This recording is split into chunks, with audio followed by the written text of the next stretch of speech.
Hello, everybody. Johnny here. I wanted to say thank you for listening to me a few episodes ago and then actually going out and reviewing us. You all rock. Thank you, thank you, thank you, thank you, thank you. You did so well that I've got a challenge for you. Right now, we're at 41 5-star reviews on iTunes. Can you get us to 50? I bet you can. Do it for Johnny. All right, enough of my begging and pleading. Let's find out what happened to Cassadia Renz.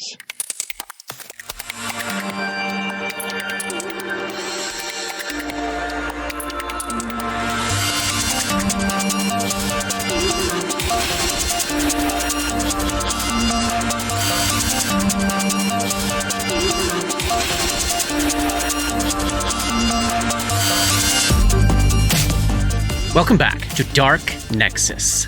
Tonight, it's Act 2, Chapter 48. 4 servants of Jamandor walk into a detective agency. Come on now. I'm sorry. No. Well, we'll start for real. We'll start for real now. Great segue. It's the afternoon of the 5th day of Neth, 13th day of the campaign, right, Katie? Yep. Right? Yes. Lucky number 13. It's around 5 o'clock p.m. that mage armor's running out, Katie. No, it isn't. 3 hours left. 3 scant hours left. And one more first level spell. There we go. Okay. So it's getting close to dusk. The light rain that had been passing through this afternoon has slowed to a stop, and it appears that the perpetual cloud cover overhead might be thinning a little bit. We might actually have a view of some stars tonight. Last week, we executed the scum that had been squatting in Roni's house and then disposed of the corpses in the woods. Ah, heroes. Through some... Wait a minute, the scum were heroes? No, our heroes are now scum. I see. Through some mind reading by Dora, we learned that the scum's main base of operations in town appears to be Fort Halecourse, looming up there above the Sleepless Agency, and that they seem to have secured a secret entrance into the structure by way of a long underwater passage leading right into the well, and that there is a scum there named Degorbatha that they consider to be their leader. You stopped a mob from doing something terrible to the young half-elven artist who's been working on the new chapel, Lelwyn, who had a series of dreams about you during the period of time when you were on Briarstone Isle. As far as you can tell, they started the day of the earthquake and stopped the day you left the island. He's been trying to remember your faces, but has not been able to do so. And through the course of your conversation with him, you made the decision to stay with him tonight, to protect him. He said he was going to lock you all in with him. Not at all creepy. You decided to run a few quick errands, stop by the boat to tell Skywyn you wouldn't be there tonight, and as you made your way by the Sleepless Agency to drop off Winter's Faithblade with Annie, you found out that in addition to Elman Gulston, the owner of the Stain, being disappeared last night, apparently Cassadia Renz was as well. So we pick up in the main room of the agency now with Cassadia's employees, who are all gathered around a nearly finished bottle of whiskey. Meg, the young human woman with the baby face. Lucky Jocelyn, the devastatingly attractive halfling woman. Shevin, the devastatingly attractive half-elven dude. And Allard, the guy I didn't mention much before. A very tall, pale, scraggly-looking human guy with wispy blonde hair, piercing blue eyes. And then off by herself, Annie, air quotes Annie, we'll call her, the Inquisitor and friend of Winter. So, we've just walked in. Allard has said that Cassadia is gone. What do you do? Can you tell us what happened? Well, we don't know. I mean, we got in for work this morning. This is her house, see, so she sleeps upstairs. When we got here this morning, it was me and Meg, and the front door was not secured. It was not. I mean, it was mostly closed. But the latch wasn't turned, it wasn't locked. This is extremely unusual. We came in with weapons drawn and we looked around and there was no sign of her down here. Went upstairs to her room and she simply wasn't there. Her crossbow was left on her side table. It's a magic weapon. It's maybe a family heirloom, so she's always got it with her. Obviously slept with it right next to her bed. It was lying there. No sign of her armor, no sign of her any of her blades that she's always carrying with her. I suspect she probably was sleeping with the armor on and her weapons with her. You know, most people in town probably all these days. No sign of entry anywhere. Two things, though. On the bed, we found this, and he pulls out an unholy symbol of Zan-Kuthan. The sort of fleshless face with chains running through the eyeballs. And it's got the imprint of a pair of lipsticked lips on it. And then, of course, I don't know which way I don't know which way. Come on outside. He takes you right outside, and he leads you around to the side of the building. So if you had come from, say, the dwarven part of town, you would have been facing it the way you came. This is just not the way you were facing. There is a brand new mural of this, this black and yellow city on the building. But this one is up on the second floor. So this huge, 10-foot long, near photographic representation of, we're probably all starting to presume now, Carcosa, appeared on the side of the house, 15 feet in the air over the course of the evening last night. Obviously, this wasn't there yesterday. We did some asking around a bit in the morning hours, but nobody's heard of her. And of course, now at this point, not a lot of people are opening their doors. It's looking pretty grim. Is there a known priest or inquisitor of Zan-Kuthan in the area? Not that I know of. Any of you all? Shevin? No, as far as we're aware of, there are no cults to Zan-Kuthan in town. Of course, if they were, they would choose to stay hidden, I presume. But this is not. It's not a thing. You know what I mean? It's not a thing in Thrushmoor. With, of course, one exception, and all of them turn their heads to look at Ray. Ray's going to keep a poker face as much as possible. Uh-huh. And can I do a knowledge religion check on leaving holy symbols as some part of a contract or in relation to the worship of Zan-Kuthan? I love where your head's going. I think you don't even need to make a check. As far as you know or remember, that's... So there are gods like, what's his name? Norgriber? The god of... God. Yeah, the murder god, where such things are like the practice of leaving a symbol or a calling card of some sort behind is very much wrapped up in that religion. Zan-Kuthan's whole bag is, it's more about torture and pain rather than the exquisite art of kidnapping and murdering. You know what I mean? Yeah. So as far as you know, not part of the Zan-Kuthan dogma. The lipstick shade. It's not Cassadia's, is it? Meg looks at, holy fucking shit. We need to think about that. No, absolutely not. Hers is more purple. This is redder. Hers is more purple. Slightly more purple in color. You know what I mean? Are all these murals associated with disappearances? Allard again. Well, they appear every night, and people disappear every night. But so yeah, I mean, what are you asking? They're all, they've been drinking a little bit. He's a little belligerent. So, what was the name of the bartender? Emin. Was there a mural where Emin disappeared from? On the stain. No, I didn't see one on the stain. No. Although he might have cleaned it off. Well, they're pretty hard to clean off. He kind of points across the way to a nearby house closer to the market that probably had one there for the last few days. You may have seen it before. It was kind of raining all morning, and they just kind of tend to run. Mm-hmm. But it's not like the rain really wipes them clean. Got it. There's these shadows of Carcosa on every building in town. Well, Not every, but many. for all I know of Zan-Kuthan, which is more than any of you know, he is not associated with artwork in this fashion. He is a god of beauty, the beauty of torture and pain, this artwork would not match his MO. What you say, Shevin? You're all standing out, looking up at this mural. Does that look beautiful to you?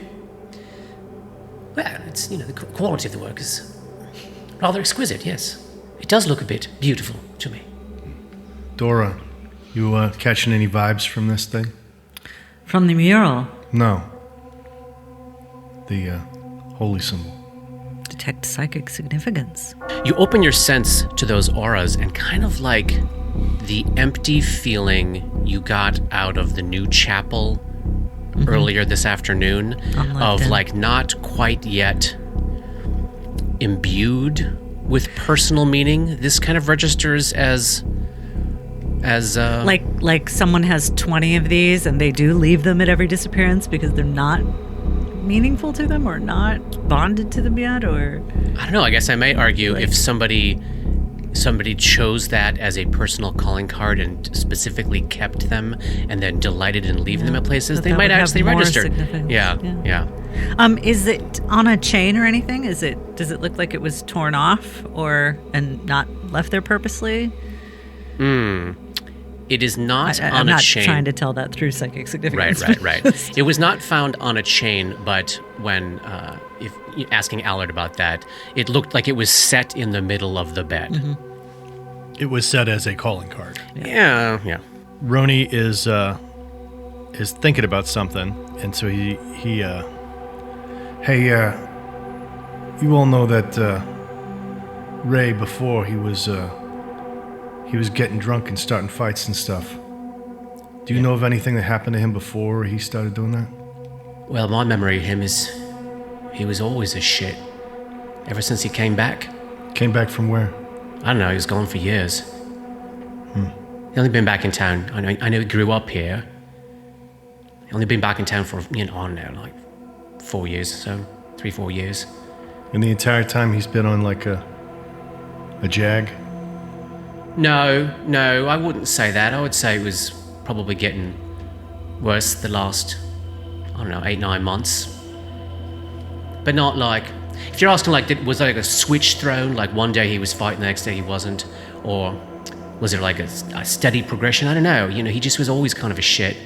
And, he got thrown up to the jail up at the fort, I don't know, several months back, 2-3 months back. And, I guess it gets there were more fights after that, but I don't know, not that I noticed. No one knew almost anything about him. He came back, this pompous, entitled prig who just sort of threw himself into every room. I don't know. Like he was looking to get hurt? Yeah, you see all four of them knowing nods, yeah, like he was looking to experience pain, probably. It's like with you, Rip Tusk, you didn't have to do anything when you walked into the room, People were filled with fear, and no one would do anything. He had to throw his weight around a bit because, he was scrawny and oddly built, looked a bit weak. Of course he wasn't. He wasn't at all. Throughout this, Ray's leveling his gaze Yeah. at Allard. Yeah. And So looking up, he's quite tall. is he? Yeah. He's taller than him? Yeah. He's a tall dude. He's It's a big guy. Just Yeah, leveling his gaze at him and cold, stoic, taking in the information and trying to not flinch. That's his purpose right now. Because this is all, to take all of this in and to understand this is what's going on. Ray feels like, they are suspicious of me. This gives me a certain advantage. I have to keep my cards close until I figure out how I can make the most of this. So for now, I'm going to level my gaze and try to not give anything away. Gotcha. Dora casts message to Ray. and just says, "That may be who you were. It doesn't have to be who you are now." And I can say one little thing back. Thank you. Well, did you want to look around yourself? Yeah. Yes, thank you. Yeah. And they just kind of continue drinking and like just wave their hand across the room to where this curtain sort of blocks off the stairs that go upstairs. And Annie appears to have not been drinking. She appears to have just been sitting there watching them drink, sitting under the brim of her hat, staring at all of them. You all come in. She stares at all of you and then just watches you go by if you just plan to go by her. I'm sorry, please. Oh, Grip will look at her and go, "Oi, we got something for you then. What do you have for me? Roni, show her what we've got for her." Yeah, here. And I hand her the faith blade. It is not my way to...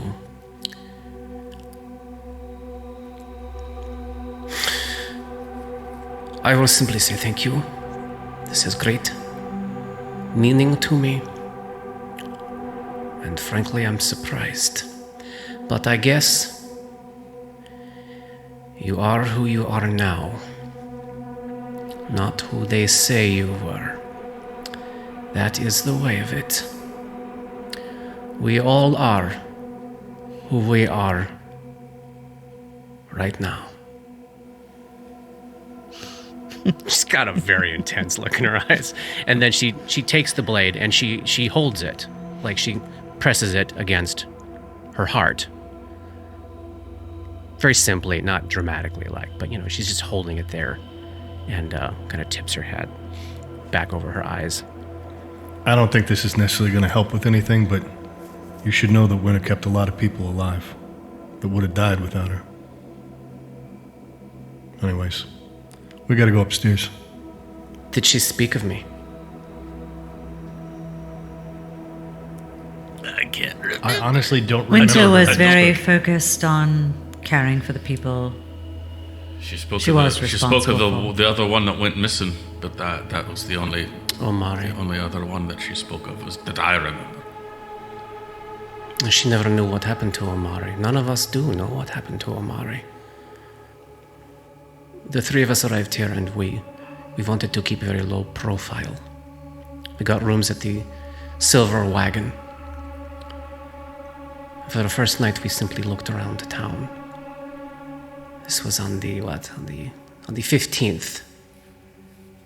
So the day you were committed is the day that Winter, Omari, and air quotes Annie arrived in Thrushmore. We came to see Cassadia the next day, and we learned that the Count had not been seen for many, many months, but he was believed to be here, right? He was believed to be here. Yeah, we're pretty sure he was still here. He just wasn't leaving his house. So we did not know what to do. Omari took Winter and me to see the priestess Mavane at the chapel. And she was very concerned about. She said the magistrate was a puppet of the Count. She said that this Kessel, this new constable Kessel, was a puppet of Grip, who claimed to be taking notes to try to get him arrested for many, many crimes. But Mavane worried about her soul for having been part of your operation for so long. We went to Iris Hill the next day, and we simply asked to see the Count. This housekeeper, Melisande, turned us away. And of course, Winter and Omari flashed their badges, and she simply laughed. She said that their authority meant nothing here anymore. That we should go back to Caliphus and bring an army. But otherwise, she served the only authority she recognized. We were able to observe many armed figures looming in the darkness of the gatehouse, so we stepped away to disgust. And Omari told Winter that it was time for someone to head to Briarstone and that it would be her that would do so. And I went down to see her off at the harbor. She looks down at the knife. And we exchanged words. While Omari went to the fort to take control of the militia and burn down Iris Hill if necessary. And that's when shit went south. Massive earthquake. Whole town goes crazy. No buildings topple, but windows smashed, things broken in houses, people were scared, people missing. And the day is sort of lost in the flurry. And as you look around at the other four, kind of over in their cups, still passing the bottle of whiskey around, seems like everybody's experience of that day was just very intense, very chaotic, very upsetting. Like a 9/11 kind of thing. Yeah. That it felt like, especially in a situation where there seemed to be nobody in charge. In fact, everybody in charge seemed to have left right before this all went down. It really kind of broke a lot of people's confidence, psyche, mojo, whatever. They were just kind of left floundering. We went to the fort in the morning, and this Kessel said Omari never made it there, which is lies. But that was the last time she was seen, yes? Going to the fort, when she said she was going to the fort? Yes. Mavane never saw Omari. Cassadia said she would get to the bottom of the situation, but, then shit got really weird with these murals and these disappearances and these men with the fish heads. What is wrong with this place? But it is what it is. And then she kind of gets in close with the four of you. If things need doing, I don't know that these are the ones to do it right now. But my blades are always at the ready. Just so you know. Now go out there and look at her room. Just as if now you were not there. Well, doing things is kind of what we do. As a joke. Hysterical. So you head up the stairs, find an incredibly well-appointed, very neat, very well-organized space. And indeed, in her bedroom, you find things as mentioned. There's no sign of a struggle. Windows closed. The symbol is not on the bed at the moment because they took it, but her crossbow, this very finely made crossbow, is sitting on the bedside table next to her bed. The bed does look as though it probably had been laid upon but not gotten into. I'll cast Detect Psychic Significance in the room, just in case. Yeah, detect magic as well. Mm-hmm. I like to do perception and survival checks and stuff. Great, go ahead and roll this up for me. Oh, nice.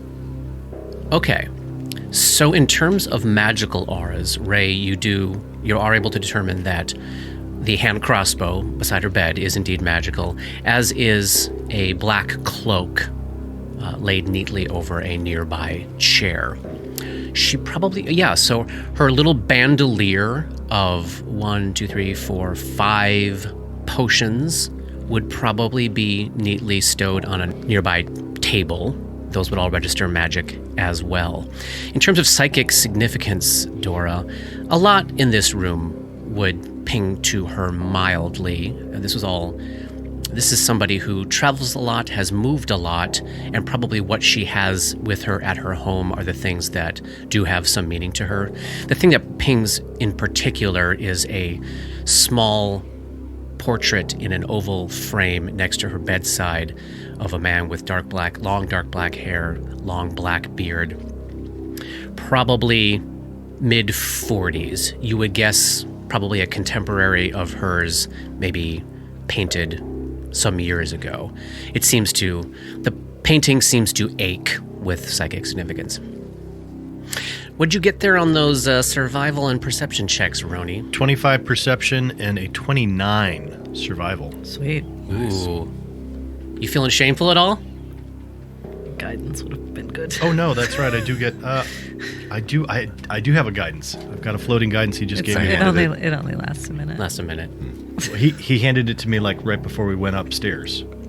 I didn't want to interrupt the flow, but when you were making your joke, I wrote down guidance and handed it on a Post-it to Johnny. Okay. I'll allow it, but let's say it out loud from now on, since we are in a purely audio medium. I am literally holding up a picture. Somebody take a picture of me with this guidance thing. He just handed it to me. I got it. I'll get that picture for you, Johnny. All right. It's like, oh, guidance. Remember, you have to, if you don't say zoom, it never happened. Right. Zoom. Okay. Don't say zoom. It's too close To what? That 29 will bump it up to a 30. Yeah, I think that's probably a wise choice. Yes. So your perception check doesn't pick up any small detail that perhaps they hadn't already noticed already. But your survival check, as you're sort of scoping around the corners of the room and heading past this window that has no signs of having been forced open, you do pick up the trace amounts of black charcoal and yellow chalk, just like the finest tiny little dusting in a couple of places, as though somebody who maybe had it on their hands and feet came in through the window. Opening up that window and looking outside, indeed, this mural that just appeared last night is directly kind of like around the window and next to the window. So if you were climbing up to go through the window, you could have gotten it on you that way. Or you might have put it there. So and heading got it on you. outside, there is no sign of this kind of chalk anywhere. No. Like below or next to or... Roni says... an idea? Yeah. Roni says, all right. So Llewellyn's haunt paints these things, draws them. They somehow are like a portal. And then like it sneaks out of it, grabs somebody, and then pulls them back in. To where, Carcosa? I don't know. But I think that we should definitely make it a priority to stay with Llewellyn tonight. Llewellyn. Llewellyn. Yes, his name is Llewellyn. We'll call him. Stay with Llewellyn. Everybody give me perception checks as we're standing outside there.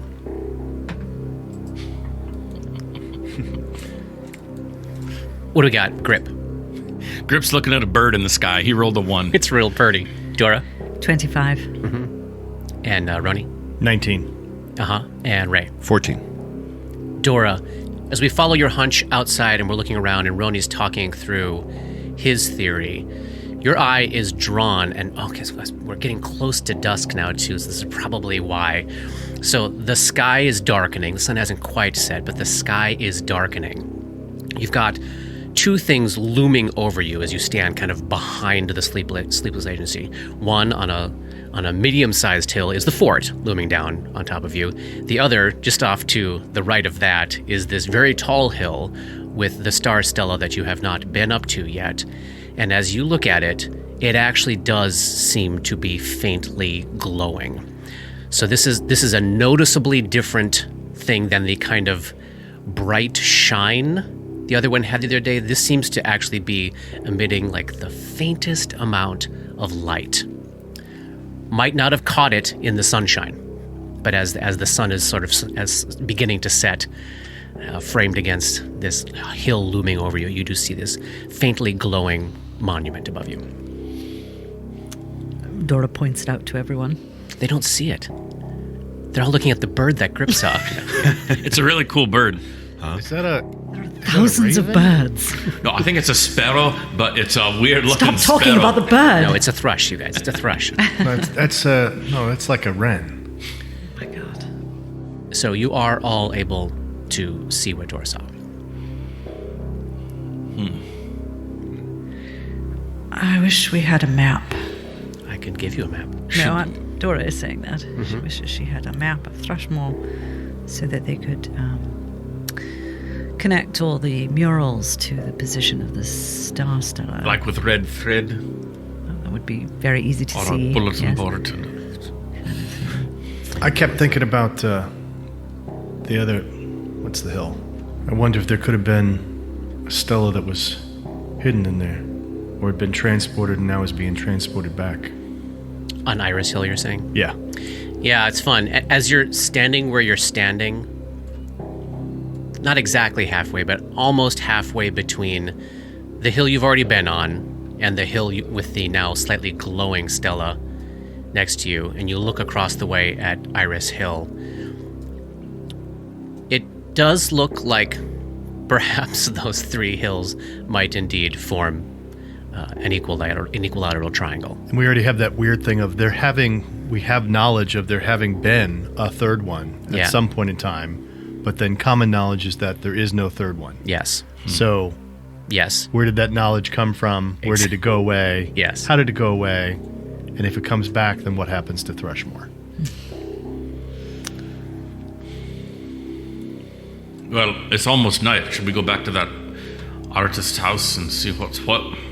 Yeah, we should maybe let Annie know. Let her know. In case we don't come back. Oh, yeah. Let her know where you are, where you're going to be. Okay. You can let the whole crew know. And you're still planning to go by the ship? Is that right? You were going to let Skywind know that... Yeah. We should let her know, too. I tell you what, I think Annie is not wanting to soak up their vibe, those other four. And because this has kind of consumed their day, I don't think anybody from the agency has stopped by the ship in the afternoon. They're all, at this point, if they've been drinking all day, they're blotto, like they're not going to be of any help. Annie would ask to accompany you to the ship. She'll head over and check in on things there on their behalf, and maybe she just kind of wants to get out of that vibe. Also, she would truly have an opportunity to meet some of the people that Winter saved. Oh yeah, absolutely. She would. I'm sure she would want to see what was worth her sister's life. Yeah, and since now we've exhausted the information she has as an NPC, why don't we introduce her as Katie's backup character? Damn it, I knew it from the first time we met her. I was like, that's her backup. And then, oh no, it didn't. I was like, oh, maybe not. And then we got that red herring in the bar. God damn it. Speaking of the red herring in the bar, Dora would like to ask the people at the Sleepless Agency anything they know about Reese, or have heard about her or her friend Gretchen Osler. She was just such a character. But Dora wasn't at the bar, so she assumes that you all told her about Reese. Sure, I think that's logical. Yeah. They don't really know Reese. If she's only been in town for a few days, like she says, that probably would make sense. They when you say Gretchen Osler, they all kind of nod their head, like that does seem to be a real person who lives in Thrushmore. So, But they don't know anything about her. About her? Yeah. Oh yeah, I mean, they would know that she's a weaver and that she has she sells her goods in the High Mart. They wouldn't have run into her in the last several days, but they immediately confirm that's a human being who exists that we know. Yes.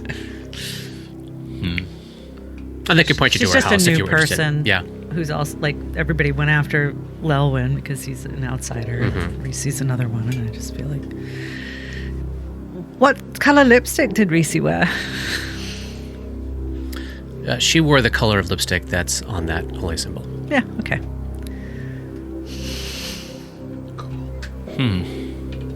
Wow. All right, then. Air quotes, Annie. What is Annie's actual name?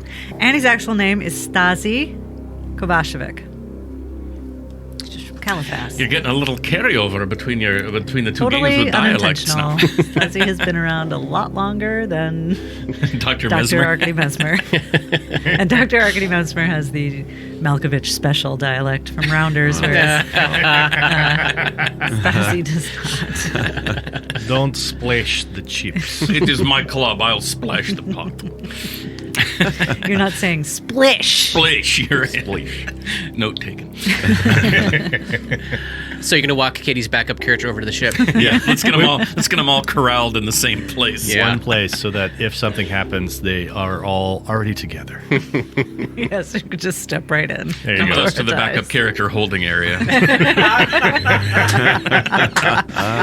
This sounds darling, the official backup character holding area for Dark Nexus. Let the bonding begin. I love it. You know we will probably not all play together. Oh my god. Could you imagine though The if entire party A was total replaced. TPK, and then all of them showed up. Like that would be. I mean, you know, Wild. until the inmost blood takes all of you, then maybe that will probably happen at the same time. so heading back to the ship, Yeah. we're able to let Captain Skywind know that we're going to be staying at Lelwyn's tonight. And you are approached by Dr. Elburn. Oh, yeah. Helen, I say, I just wanted to have a spot of a conversation with you. We're having a bit of a disagreement here, and you know, everyone sort of looks to everyone looks, of course, to Ralston and Nasa, of course. They aren't quite in agreement though, and you know, I'm trying to step up, but most of these folks that know you very well don't know me at all, and well, we're trying to figure out where the best place to go is. We're talking about, and so, you know, people can sort of see this conversation kind of brewing up, and obviously it has been the conversation this afternoon of, do we stay on this boat forever? Things are getting, like now, obviously these disappearances are ramping up. Should we actually go, like, is it safest to be out on the water? Should we go someplace enclosed? And, Elburn's like, yeah, I've been talking to Captain Freeling here, and she's happy to have us stay on the ship here, and which is what I believe we should do, because so far, nothing terrible has happened to us. And you know, I caught wind of one of your theories that being over water was the trick. It was spot on. Like, whatever they're doing, they can't do it here. So that's what I'm in wanting to do. And Nasa would step. I know Dina at the Silver Wagon. Not well, but you know, I've stayed there from time to time, and I've certainly given her lots of money, and I really do believe there's only what, like 38 of us left at this point. We lost another 12 today. No, they didn't die. They just left. Jared and Danae are gone now. Where have they gone? Well, you know, people are feeling like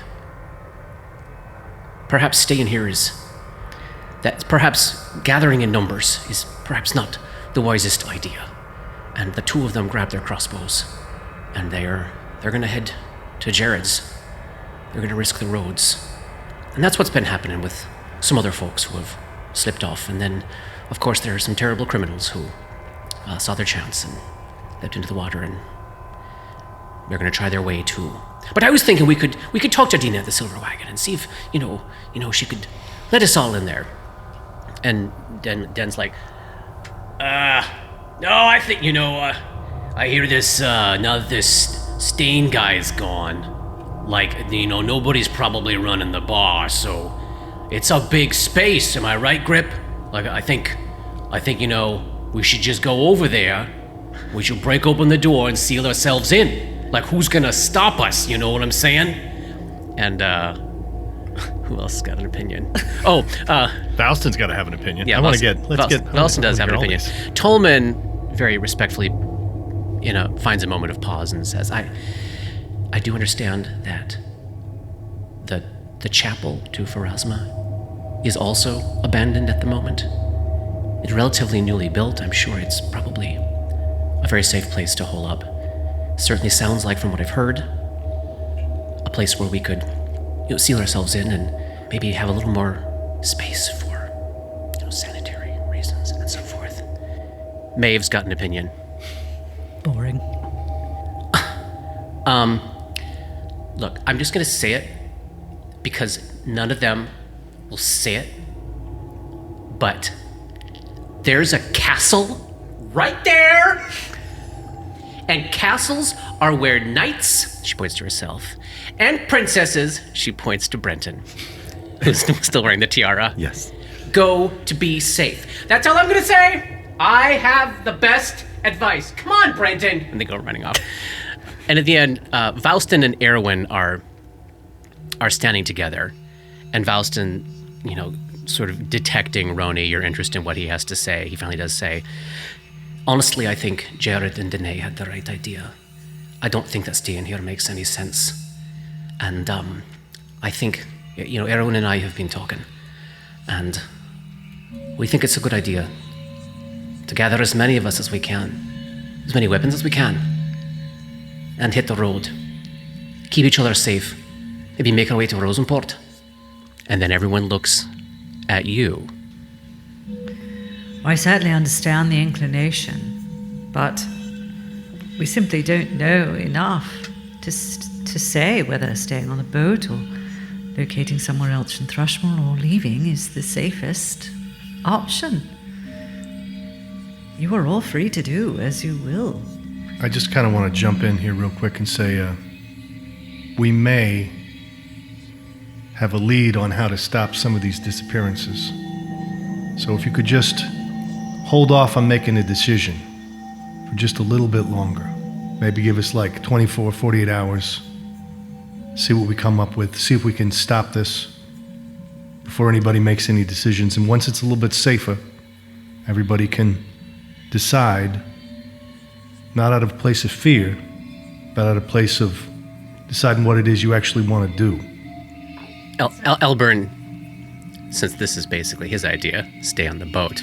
He kind of puffs up a little bit, like listen to the wisdom of these four. He doesn't say anything, but Yes, I think staying together, sleeping in shifts,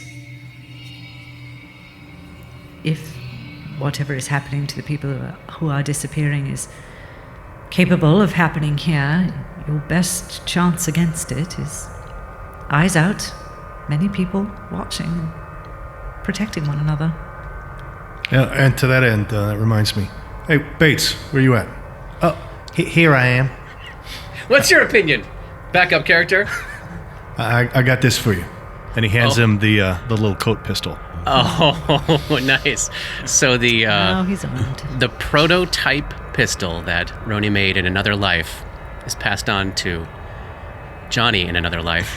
I just want to say, I was specifically told not to create a backup character that was like my main character in this campaign. Maybe Johnny's done the same. Capable of wielding the one-of-a-kind weapon that I only love they know arming about. children. We still have not yet talked about what character classes any of these people have. Well, I think there's strength in fucking numbers, but we're not the boss of anyone, so if you want to go, I'm not going to stand in anyone's way. But our recommendation is to stay. For now. Yeah, I mean, Ray and I agree on this, and we don't see eye to eye on hardly anything. So Captain Freeling has just been, her and her crew have been staying out of this particular conversation. It's not, ultimately it's not their choice, except, up to the point where Skywind decides to kick him off her boat. Or ask for payment to take them someplace. Right. But she says, all right, so it sounds like, all right, we're going to do one more night here for sure. We'll check in tomorrow afternoon. All right, I'm going to have a chat with these folks. Enjoy your evening with the artist. Good night, then. Good night. Is there a tone there that she's starting to feel less generous? Sense motive. Let me know if anybody gets anything interesting. 23. Dora gets the sense that she is unimpressed by what she just witnessed you all do. You seemed to lose a little shine in her eyes. Well, that's great. We got other things to do. Got other things to shine.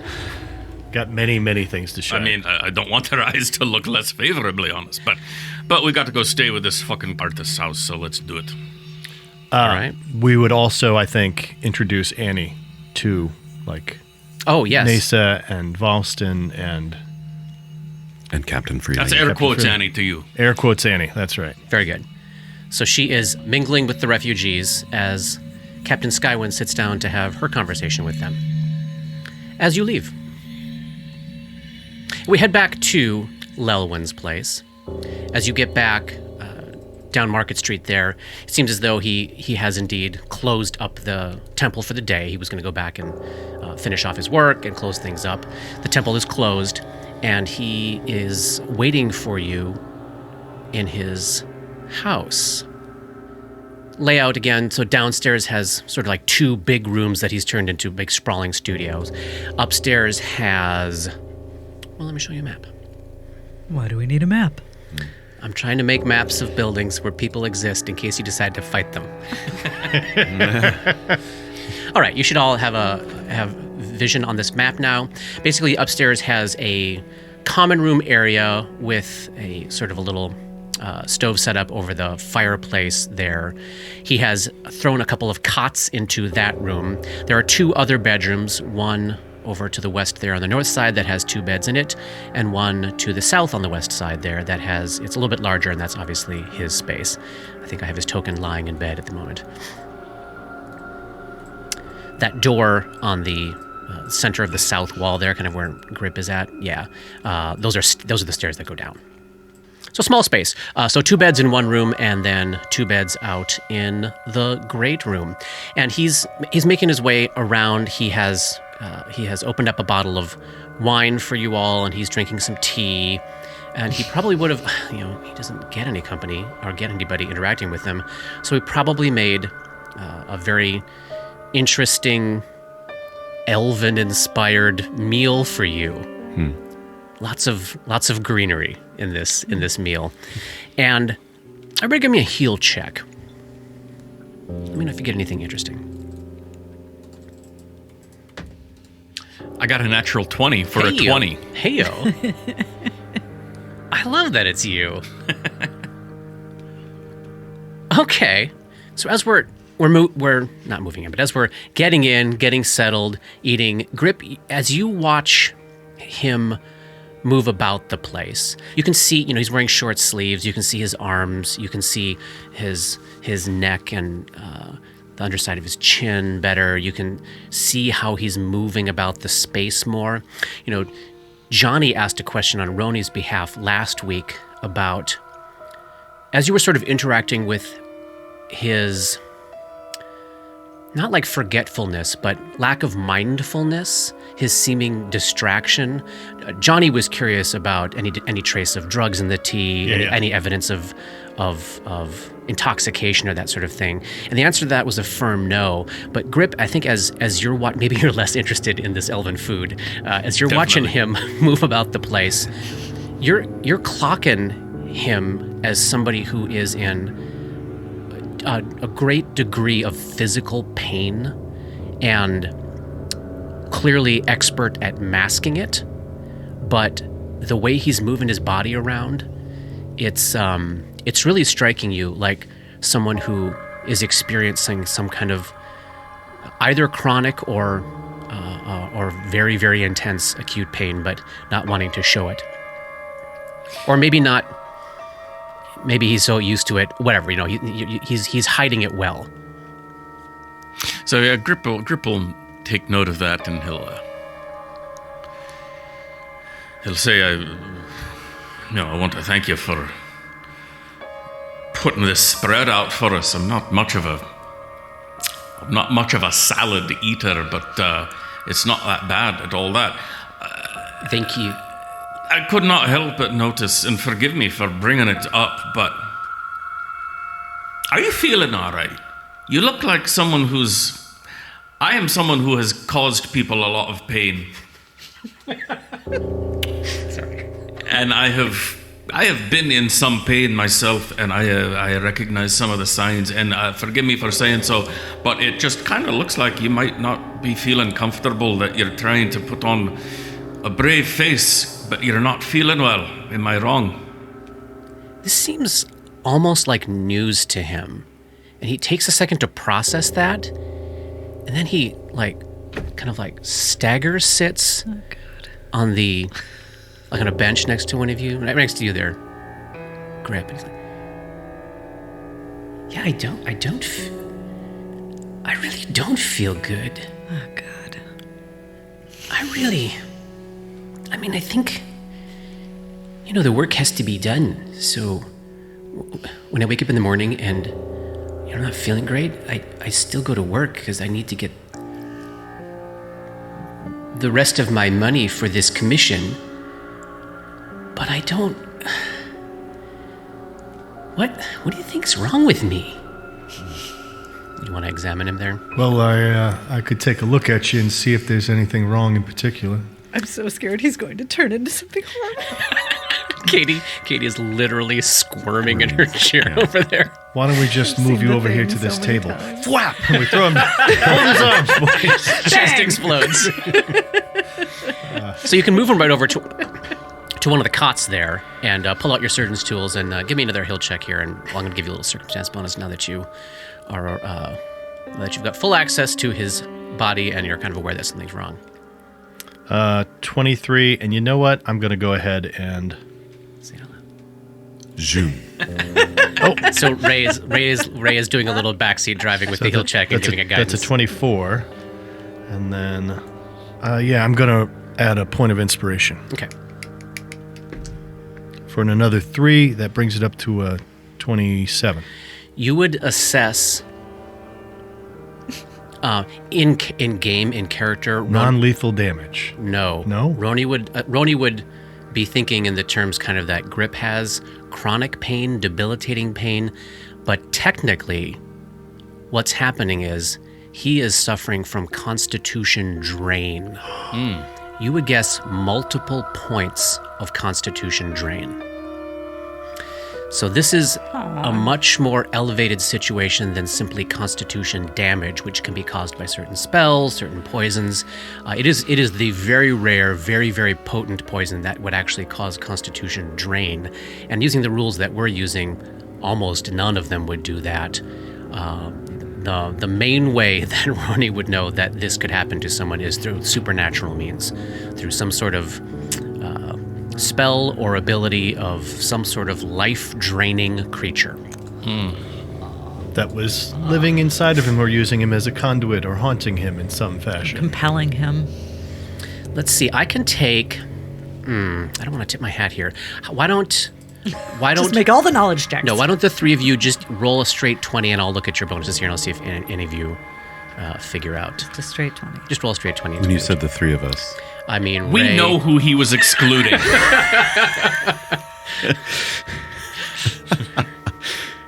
17. 16. Natural 10 on the die. 17 and 16 on the die for both Dora and Roni. Gets their brains cooking a little bit. They're sort of racking the encyclopedias of their lost brain knowledge for things that might do this. Ray's not sure. But as the two of you chat this through, there is a possible source of this that does come to both of your minds, especially since Dora got a 29.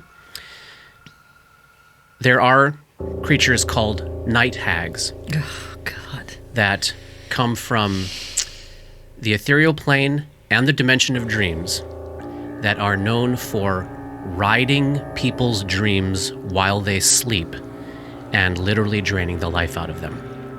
When they drain them to such a point that they die, they suck their soul into their heartstone, and then they carry it to some foul bazaar in the abyss where they sell the souls of those that they have slain in their sleep for vast sums of money. This is the... your brains ping around on some possibilities, probably starting in the realm of like vampires and that kind of stuff. But like you've examined his body thoroughly, Roni. There's no evidence of any physical penetration through his skin.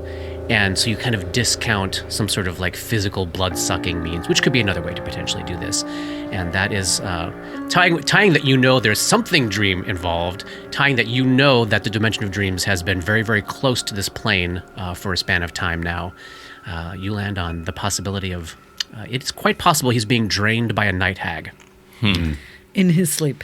in his sleep. And now that we know that now that we suspect that it's a night hag, what kind of rolls can we make to know anything about night hags? Or is that... Or Dora has how- made that roll, and I'll tell you what you know now. Oh, awesome. Fucking I night. knew there was going to be a hag. I called hags earlier. Somebody did, yeah. You did. You thought Jane would be a I hag. thought Jane would be a hag. No offense. Too soon. Still too soon, yeah. There's so much on this sheet, Yeah. and you only know two things, and I've already given you one thing that they can... I've actually technically given you two different ability entries, but we'll call it one thing. This dream haunting thing that they can do, they ride a mortal body from the ethereal plane and soak up their life energy. None of you have the means of getting to the ethereal plane right now. You know that they're able to pull these souls that they slay in this manner into their heartstones. You know that the heartstones have other abilities, other things they do for them, but that's not the way I'm going to go with this second piece of information. I think what would be relevant here, and I don't know what to pick, but I'm gonna throw out a blanket. Dora would think of them as devastatingly hard to hurt. That they probably are wrapped up with layers of damage reduction, spell resistance, and immunities. But I'm going to give you the fact that they have spell resistance as a thing that Dora may have clocked in her past life, knowing what we know about Dora's past life. So they have a spell resistance of a level that you would consider it less than an even chance you might be able to get through it. Wow. Ray has a candle that we saved from... Incense? It's not incense. It's actually a candle of spirit protection. And we got it from Dr. Lissandro's office. Oh. It's only a 10-foot radius protection spell, and it's a candle that can't be moved once it's lit. It only lasts for an hour. So it's a very small area of effect in a very stable situation, but it protects against ethereal creatures, haunts, incorporeal creatures from the ethereal plane. Yeah. They can't enter its area of effect. So you would know the baseline typical use of this would be to keep such things out, right? But again, only lasts an hour. But you would know that essentially if you light this and something's inside that range, When it is lit. who is ethereal, it will probably force them to the material plane because they won't be able to be ethereal within the range of that. You do have a way to drag something from a plane of existence you cannot reach onto the material plane if you wish to use it. And we know that the haunt comes to Lelwyn at night. When he sleeps, yeah. So we'd have to observe him in his sleep, hope that there would be some sign that he is You would being expect there would be. invaded. Maybe a detect thoughts Or just Again, something that's- physical. You might experience it. Dora would fully expect to see him writhing in pain. Yes. Yeah. Then we light the candle. And we light the candle, force it out, and face it. Hit it with everything we've got. Once it comes to the material plane, does it still have to be... Is it only in the material plane if it's within that 10-foot radius? Or once Yep. it is shunted... Yes, as soon as it moved out of that radius. So you'd also have to keep it In a close. 10-foot area. Keep it and close the to that candle candle. can't be We'd moved only have an once it's hour lit. to kill it. If it takes more than an hour, ooh. Such creatures can't enter the area of effect and act as though they were affected by an anti-life shell that specifically targets them and no other creatures. So this is normally you would be using it to keep, like, say you had an infinite supply of these, you would just give them to Lelwyn and he would put them next to his bed and she could never get to him. Right. This is essentially another use. You're essentially like stripping her of the ability to be ethereal, and once she's on the material plane, then the candle's effects don't affect her. As soon as she leaves the radius, she can go ethereal again. But the shell doesn't work both ways. The shell doesn't work to contain within... No. Okay. No, it does not. But she couldn't go back into him. Not for that hour, for sure. Unless But she could you just shunt her to the material disappear. plane and then she grabs him and runs with him. Right. So then we would literally Not a want to great consider plan. like tying him down to something big and heavy so that it would be hard for him to get away. But there was incense. There is. Yeah, I have the incense. Oh. Incense of open thoughts. I don't think that's going to do And that's anything, but the- I'll look at it real quick. The magical opium. What did we use that dispelled the thing in Debus's room? We didn't. We You brought gave the you gave lantern it its to it. Oh, gave it Give the it thing. Right. Okay. birds Okay. back. We gave it its lantern. We do also have a vial of silver sheen in case the damage reduction might be silver, Which we don't know. which we don't know. Do we know if? Well, we don't know if they respond to positive energy, do we? Not undead. Dora would consider them to be living creatures. Okay. So yes, you could You could heal heal her. it. Yeah. If you wanted. Oh boy. I don't like it. I hate it, but we mean- can't let him just. What other choice do we Yeah, have? no, I mean, that's Like, we none don't. of these are good choices. Well, let's think about positioning. I also have this scroll of Summon Monster 3. If we want to add some more. Have another creature that fights another it. attack in the room. Is there any creature that you could summon that would be able to hold it in place? Oh, that's a good question. Like a bear. If it gets out of this 10-foot space, then it can become ethereal again. Yes. Yes. Look, we have to And figure once out a way to it's contain once it. it's ethereal, then it couldn't get back in. Like the only way to do this on something is essentially to do it while it's within inside the radius of it. The shell springs up. It's forced to the material plane, but then you can't really affect it with that candle again because all it will do is just be hedged out by it. Is there a room in this house that is 10 by 10? No, it's a mess, a cluttered mess downstairs. 15 by 10. The biggest space you got is probably the great room upstairs there. We don't want a big space. We want a small space. Well, then the bedroom is the smallest space you got. Then Yeah. Fiendish Snake Constrictor is on the Summon Monster 3 list. And it's got a good grapple check, obviously. Do we know, do they fly? When Dora pictures a night hag, she pictures an ancient, withered old crone with purplish skin, sort of wasting flesh, skeletal, dressed in rags, usually with this beautiful giant ruby acting as her heartstone. She doesn't picture them as having physical wings, but you do know about the ethereal plane that those that are on it can kind of effectively fly wherever they want to while on that plane. But when forced to the material plane, you wouldn't think of them as flying creatures. I could try to grapple her. Yeah. Sure could. And I could try the mental blocks spell. I'd have to get through spell resistance and their will save. And I mean, it's not a good shot. Barricade ourselves in a 10 by 15 room and then fill up the space to the door so that it's a 10 by 10 room so that there is no place for anybody else to go and we are all squeezed in there together.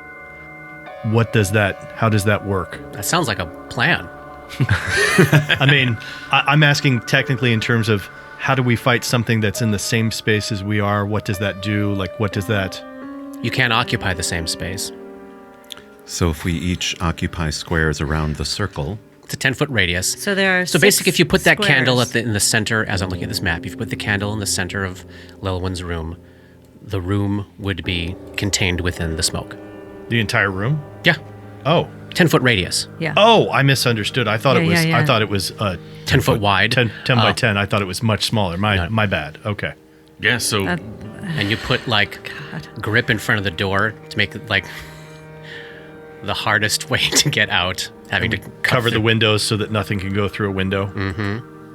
and I guess move the furniture out, right? Yeah, we literally As would I look move. at that, whew.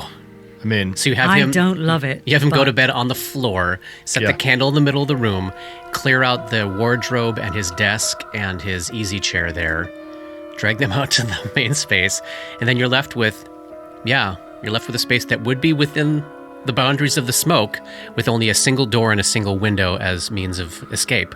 and we blockade the door and Yeah. we blockade the windows so that nothing can just easily get out of it. So he's got the shutters and Oh, he opened them from the inside. So his shutters are accessible on the inside. You could like seal them up, like hammer them shut or whatever for the moment. Could we do that and then also cover them with a bed frame? Sure. Do something so that it's like not like a round of I rip them off. Right. No, it's like 4 or 5 rounds. Well, you could move the giant wardrobe into the space in front of the window. Great. This is fun. This is I mean, really cool shit. yeah, this is either like we TPK or we kill this thing. Let's do it. Background Let's do one of the characters. others. This is just, there is no good place for Dora to No, stand. there is not. I mean, as No, far by as way as definition of this possible. space, everybody will be within reach of Is your it. mage armor still working? It's past 10 o'clock. No, but I have another one. Yeah, this is where I'm really bummed that I don't have another shield right now. What are all the things for shame points that we can do? It's in the There's a handout. journal. Oh, it's in the journal. All right, I'm gonna go look at that real Oh, quick. yeah, that is important. Yeah, That take is- a good look at those. One of yeah. those might be very handy for spellcasters. And Katie, what did you just say to me that I didn't hear? Your purifying channel will be effective against her, provided she doesn't have fire resistance. Excellent. All right, let's hand wave this combat and get it over with. Extra. Okay, so I see a big thing. Extra attack. That's really big. It's big for me. The boost doesn't help me as much with the mind thrust because I'm already maxed out. At fifth No, level, but it would raise your spell penetration check. It It would does. raise your caster level. Raise by your caster 2. level. Yeah. Where is Lelwyn gonna be? In the middle? Oh God. I mean, no, I feel like we should put him in a corner, right? Well, wherever he is, I want to be as far from him as I That's what I'm saying. There Like, is no far. There is no fire. It's a circle. Where's Ray? Yeah, good Ray, question. if you can be here. Gotcha. Boop. Like there. I mean, then you can heal everybody as easily as possible. yeah. And if Lelwyn is in the middle of the room. You want him in the middle? Just, Well, can do we just want talk him in through the middle, this? or do we Can we want- just see it and talk through it where she would have to go if he's in the middle of the room? Yeah, sure. Yeah. So then she has to be here or here, which sucks because then Grip can't get Yeah, it, right? why don't we just leave him here?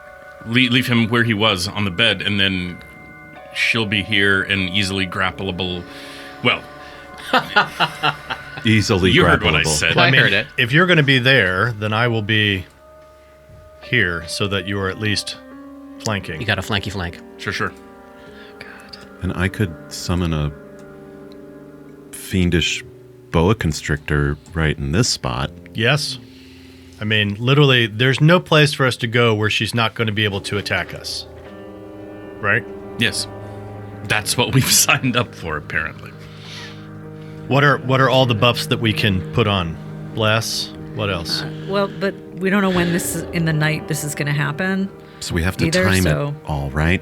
I mean, we won't trap the trap. We won't trap the hag until we light the candle. So before we light the candle, We we can buff. And hope she doesn't kill him before. Hope she doesn't kill him before we light the candle. But yeah. And, we're talking about what? Once we see him start writhing, we've got, 3 rounds maybe that we're buffing before we light the candle? Does that sound... How close to death does Lelwyn look? Like his con drain is not such that he's about to drop dead No. from okay. No. The feasting has only begun. Paul, Yes. if Ray has the capability, Yes. Dora would strongly advise against summoning a fiendish animal and would suggest summoning a celestial animal Got it. because these creatures are vile, evil outsiders, and celestial creatures have the ability to smite evil. Fiendish creatures have the ability to smite good, which would not help you. Right. Yes. Thank you for that, Dora. No Katie, problem. DM. Let me say what else Dora says. No, I really take all advice because I've never cast... Polly's never cast Summon Monster before. Takes a full round. Yeah. Are you planning on using your fists and grappling her? Oh, yeah. And if so, then could I use Red Destiny? Because I can use Red Destiny. Ooh. Yes, and your alchemical torch won't be very useful. No, not in this short. Not in this close quarters. No. Yeah, not a problem. Okay. Don't run off with it, though. No. I've only He recently just ran off with it. I only recently learned what it did, so that was a jab at you, Paul, in case you weren't Oh, paying no, I attention. wasn't paying any attention. Just glad to be here. Just glad to be here. Actually, I want to zoom everyone with a zoom. May I zoom? You may zoom, closer. Go ahead and figure out what buffs you're Yeah, planning on using that's- and then apply them. Yeah. And then we'll assume that we're able to do those Okay. as they're going. Resistance. I don't need it. Resistance won't stack with my cloak. Yeah. Is that We all, true? I think we all have cloaks on. How about guidance? I do not have a cloak. I'll take a guidance. Roni will take a resistance. I'll take a resistance. I'll absolutely take a resistance. I'll totally take a guidance. I'll take anything you want to give me. I'm giving it to you. I'm assuming we're taking bless. Yes, add bless and communal protection from evil. Okay. Oh, that's good too. And that's going to affect Lelwyn too, right? Could we do that? If you want to include him in the time limit. Oh, potions of barkskin. Anybody that this is definitely not a bad time to blow a potion of barkskin. It says so that stacks with an existing natural armor An existing, No, but not one that you. because it read the way it read. The amulet you have is based off of barkskin. So you could drink the potion and your AC will go up 1, but it won't go up 2. They are both enhancement bonuses to natural armor. Gotcha. If I were to alter self into a small humanoid, my armor class would go up, right? Yes. Yep. And your attack bonus. Do we want to put that silver sheen on this thing? Any other buffs? So Dora is casting Dora's Mage Armor. casting mage armor, which is hours, and alter self, which is minutes per level. Minutes per level. But okay. she is using an action point when she casts alter self to keep the spell slot. Oh, right. Read how that action point usage works. Spell recall. Spellcasters who, I'm going to skip the prepare your spells Yeah. by. Spontaneous spellcasters, such as sorcerers and bards or alchemists, can spend 1 action point to cast a spell without using one of their daily spell slots. Awesome. The use of an action point is a free action and can only be done as the spell is being cast. Awesome. And is Grip going to drink that barkskin potion? Yeah. Okay. Yeah. And what's the duration on that? That's like 3 minutes or something, or 1 minute? I might drink mine too, since I'm so rarely forced 30 to. minutes. Oh, 30 minutes. Okay, great. I'm going to do the same thing. I'm going to drink my potion of barkskin. I love it. This is amazing. Oh my god. This is the most buffing we've ever done, I believe, right? And right now, I'm also trying to decide if I should change into this wood armor. I'm going to put on the wooden armor because it's going to be, if it's magical, it's going to be higher than the studded leather I'm wearing. What are you wearing right now? I'm wearing Grip's studded leather, which is the same thing as. Just remind me when you get attacked. Great. When? So, Roni is climbing into Jane's armor. Yep. That's really creepy and kind of sad. This is going to go great, guys. And I have silver sheened Red Destiny. That will be one of the things that has happened as well. Oh, you're going to smear the silver sheen on it. Yep. I feel like this is a good time to do it. We don't necessarily know that for sure, but all your talk of damage reduction made me very nervous.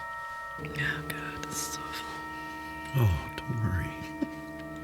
So maybe Stop voicing my subconscious. maybe it's better to silver sheen your hands. Because even when you're grappling, you can still do damage, right? And it'll look cool. Silver sheen your hands. Silver sheen hands and bark. That just gives them silver. Yeah. Skin Sheen. covered with bark, hands covered with silver. My hands are already magical. You're like vegetable, animal, mineral man. I am the very model. Hello.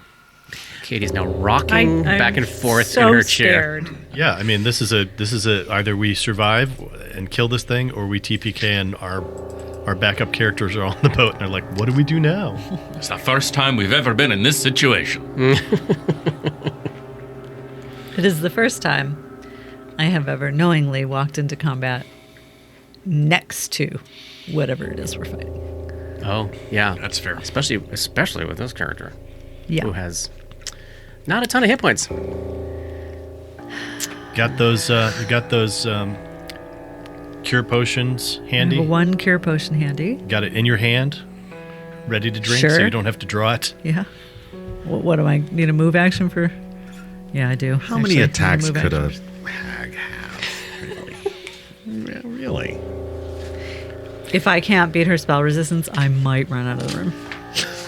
Yeah, I am seriously going to have a cure potion in one hand and red destiny in the other. Yeah, that's a great idea. I will have drawn the Cure Light Wounds potion and have it to hand. Cool. This is a question. If Lelwyn Hassock dies, does she disappear? No. Okay, They are not in a symbiotic relationship. They are in a purely parasitic one. got it.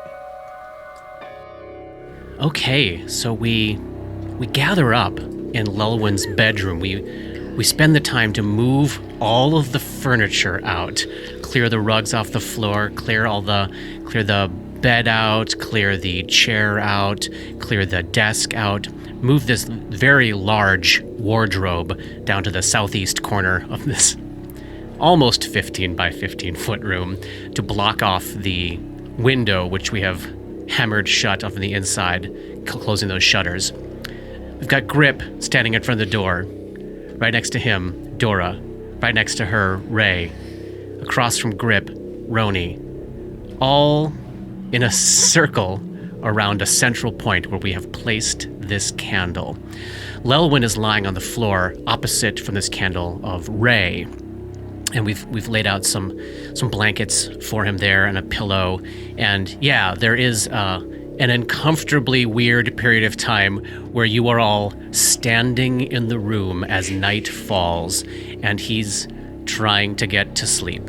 And it's probably exactly as awkward for him as you would imagine.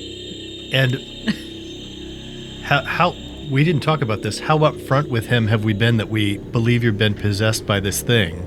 Or this is the best way to protect you from anything out there? Yeah, what do you think? I think we'd have to tell him Yes. at least broad strokes, because if we're just here to protect him, this seems is a weird situation.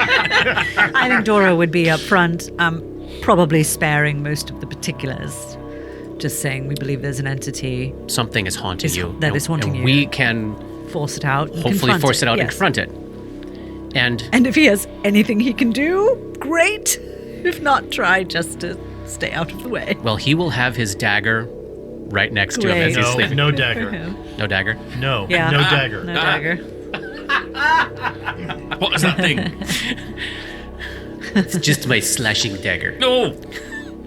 All right, so, yeah, okay, so we let him know that the things that he's feeling, I mean, it's probably, part of this is probably reassuring that the way he has felt has a cause, Yes. and that there is a potential solution to this. Yeah. And he's probably picking up, There are a couple. The other one is, of course, death.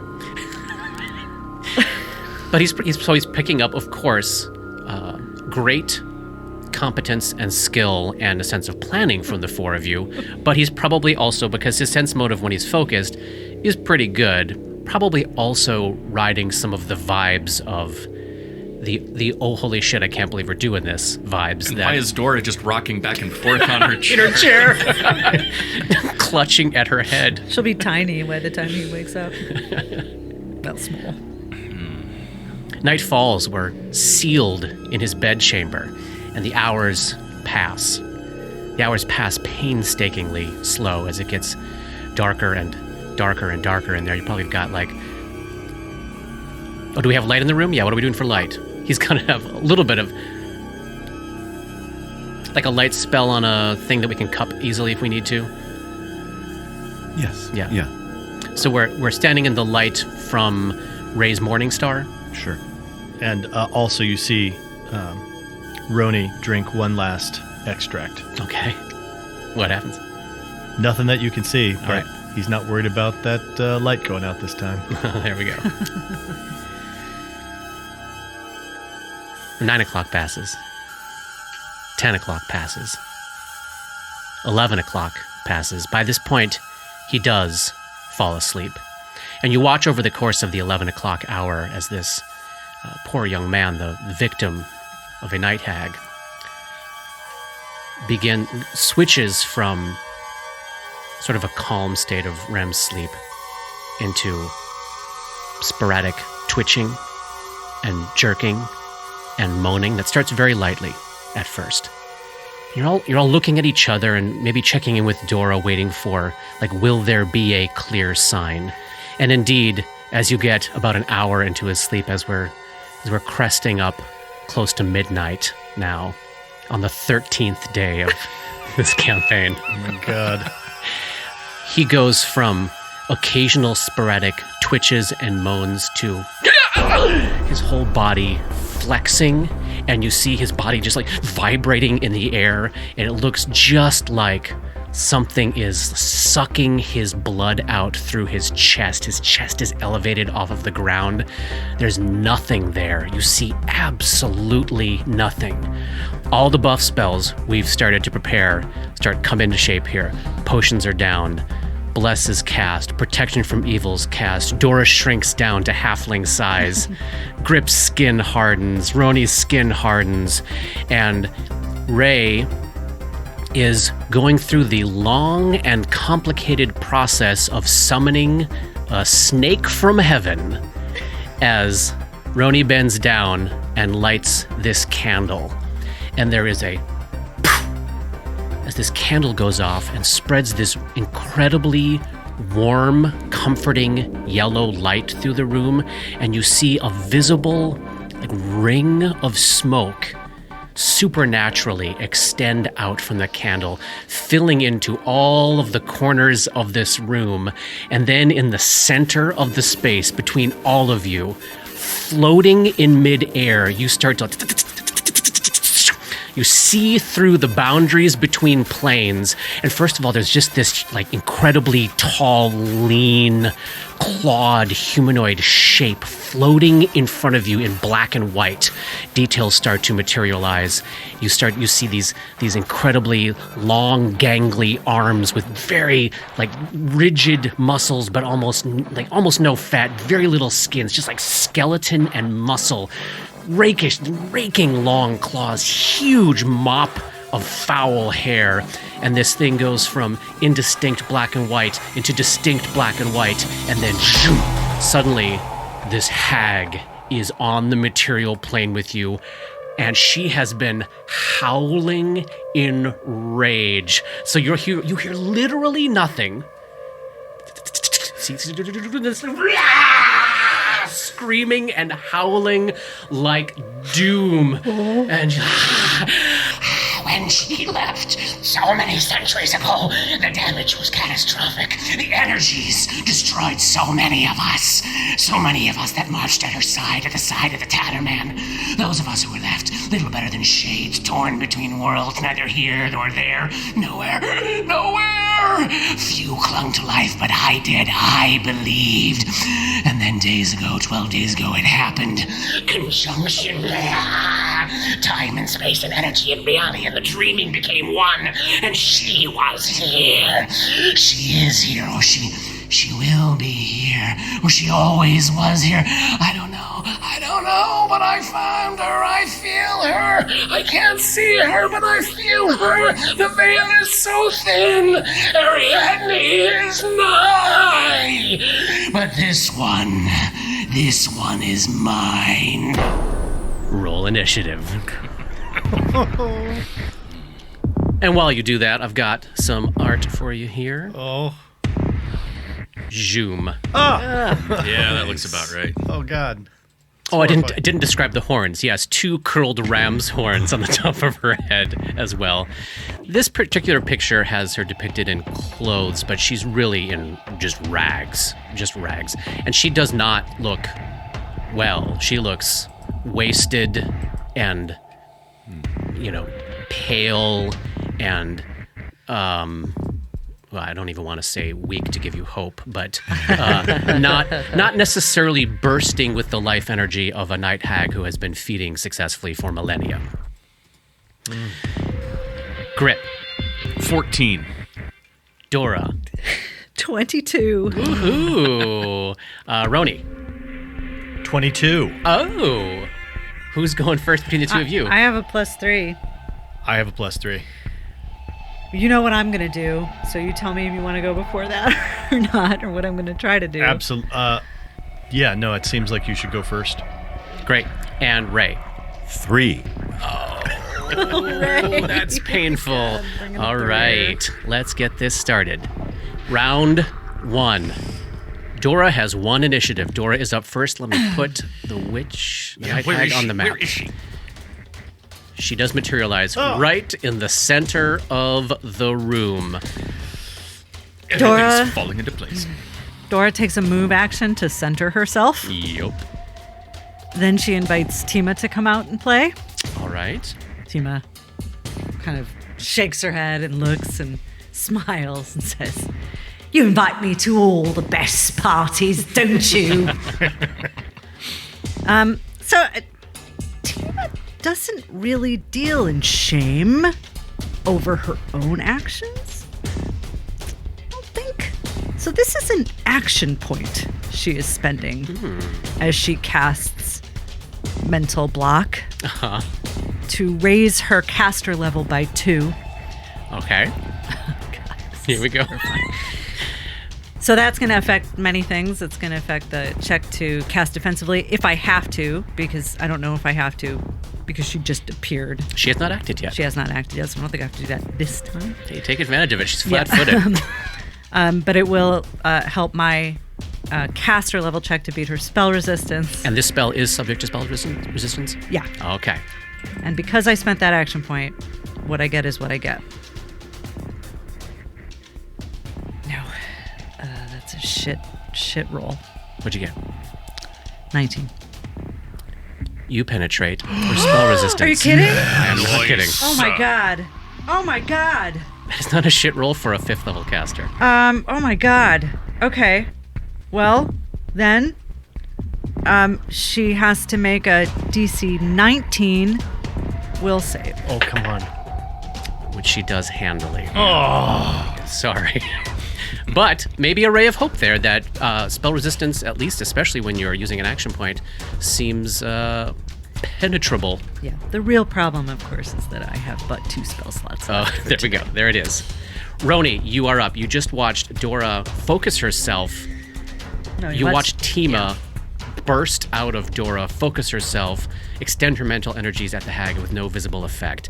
You were standing right next to Dora, opposite. I'm sorry. Oh, no. If it makes a difference, it was a 20 It does not make a difference. DC. Okay, yeah. So, Ray, you are opposite Grip. Sorry. Tima also appears in her morphic form. Oh, so that's a random DR that she gains? Is that Yes. right? Okay.